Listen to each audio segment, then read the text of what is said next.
عورت ایسا رکوع کرے، مرد ایسا رکوع کرے. یہ چیزیں تو ان لوگوں تک پہنچنی چاہیے جن لوگوں کے درمیان یہ بات کہی جاتی ہے کہ عورت کی اور مرد کی نماز میں بہت بڑے فرق ہے. کوئی فرق نہیں، کوئی پیش ہی نہیں کر سکتا کہ اماں عائشہ رضی اللہ تعالیٰ عنہ یا آپ صلی اللہ علیہ وسلم کی جگر گوشہ حضرت فاطمہ رضی اللہ تعالیٰ عنہ کی نمازیں الگ تھی اور اللہ کے رسول ابو بکر صدیق رضی اللہ تعالیٰ عنہ کی نمازیں الگ تھی، ان کے طریقے الگ تھے. کوئی نہیں بتا سکتا. یہ اپنے منہ کی باتیں ہیں کہ لوگ بتاتے رہیں کہ نہیں اب یہ آج دنیا کے اندر اس کی طرف میں نہیں جانا چاہوں گا کہ آج اگر دنیا کے اندر جو بڑے بڑے فتنے رونما ہو رہے ہیں ان فتنوں کے اسباب میں سے ایک بڑا فتنہ عورت کے تعلق سے یہ ہے کہ لوگ عورت کو مسجد کی طرف جانے سے روک رہے ہیں، بازار کی طرف جانے کی اجازت دے رہے ہیں.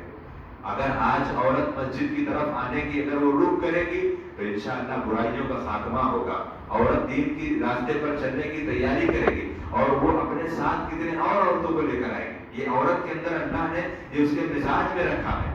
عورت کی مزاج میں اللہ نے یہ رکھا ہے کہ اگر ایک دین راستے پر چلنے کو تیار ہوتی ہے تو کتنوں کو لے کر آتی ہے. یا آپ خود اس کا مشاہدہ کریں، آپ اس کا خود دیکھ جائزہ لیں.